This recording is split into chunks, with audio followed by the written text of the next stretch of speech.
ඔන්න මම අද පොඩි වැඩක් කරනවා.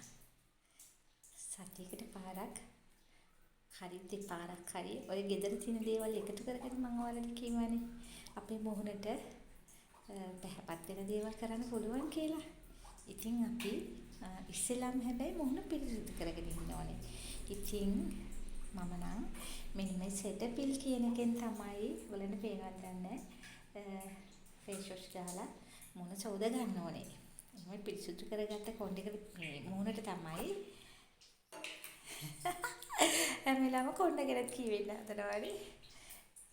මෙහෙම දෙතුන් පළකට මෙහෙම බින්දු දෙක තුනක් තියලා ඊට පස්සේ අපි මොහොන පිරිසිදු කරගෙන ඉන්නවා.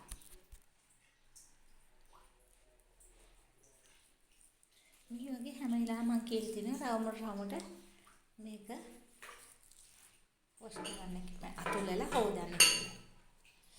ඕ මේක තදයි.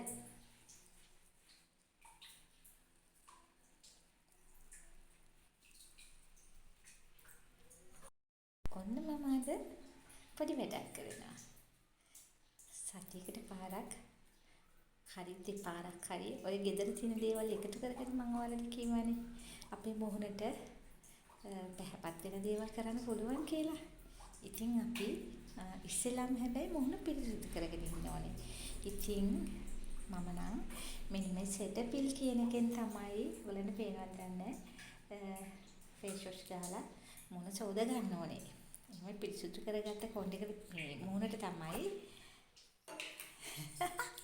හැම වෙලාවෙම කොණ්ඩ ගැන කියවෙන්න හදනවානේ. මෙහෙම දෙතුන් පළකට මෙහෙම බින්දු දෙක තුනක් තියලා ඊට පස්සේ අපි මොහොන පිරිසිදු කරගෙන ඉන්නවා.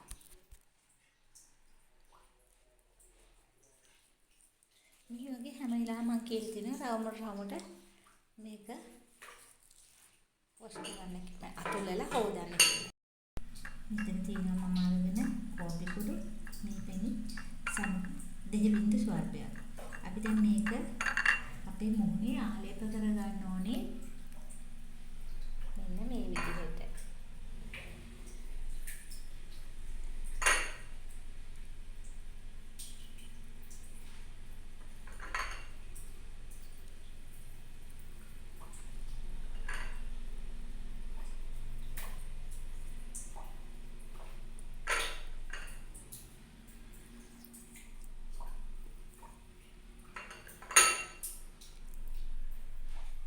හිතන්න එපා මේක මහා අමාරු දෙයක් කියලා. මේක ඇත්තටම ලේසි. කම්මැලි වුණොත් බෑ. ඉතින් අපි ඒක බෙල්ලෙත් අපි මේ විදිහට අපි මොහොන විතරක් කරලා කරලා බෙල්ලත් අපි කරන්න ඕනේ මෙන්න මේ වගේ. ඊට පස්සේ අපි විනාඩි 5ක් විතර ගියන් පස්සේ මේක වේලෙනවා. පස්සේ මේක වේලුවාම බලමු මොකද වෙන්නේ කියලා. දැන් මේ කෝපි කුඩු වැඩේ හරි. දැන් ඉතින් අපි මේක පොඩ්ඩක් මෙහෙම රවුමට අතුල්ලන්න ඕනේ.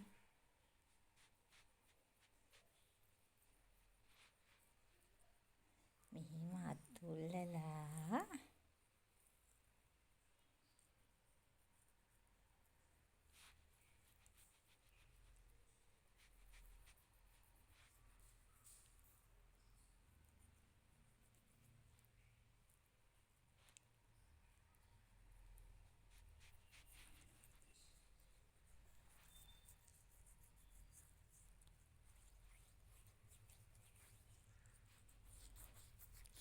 ඔය සමහරු බෙල්ල කලුයි කියලා මැෆිලි නගනවා නේද?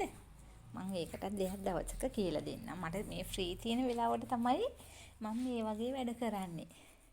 සැලොන් එකට යන්න චුට්ටක් පරක්කු වෙන දවසට. ඉතින් පරක්කු වෙනවනේ මෙහෙම දේවල් කරද්දි ටිකක්. ඒව ගණන් ගන්න එපා. අපේ වැඩත් අපි කරන්න ඕනනේ නේද? හැබැයි මම අපොයින්ට්මන්ට් තියෙද්දි මිස් කරන්නේ නැහැ. අනිත් වෙලාවට ඉතින් මා චුට්ටක් මේ දේවල් කරලා බලන්න ඕගලන්ටත් වෙනසක් තියෙනවද කියලා. කම්මැලි දරුවනේ කම්මැලි වෙන්න එපා. මේ වගේ දෙයක් කරගන්න පුංචි නිදහසක් ඇති මේකට. අපි ඊට පස්සේ මේක විනාඩි 20ක් විතර මෙහෙම තියෙන්න අරිනවා. ඊට පස්සේ මේක අපි පිරිසිදු වතුරෙන් වොෂ් කරගන්නවා. වොෂ් කරගත්තට පස්සේ අපිට පුළුවන් අපිට මේක අයිස් කැටයක් පොඩ්ඩක් මූණේ තියලා චුට්ටක් මේක සීල් කරගන්න. මොකද දැන් මේක ස්ක්‍රබ් වෙලානේ තියෙන්නේ. එතකොට අපි සීල් එහෙම නැත්නම් අයිස් වතුර ටිකක් අරගෙන කමන්නේ අන්තිමට පොඩ්ඩක් වොෂ් කරන්න. ඉතින් බලන්නකො මේ මීපැණිත් කඩට එනවනේ මේ. බුලත් තහයි.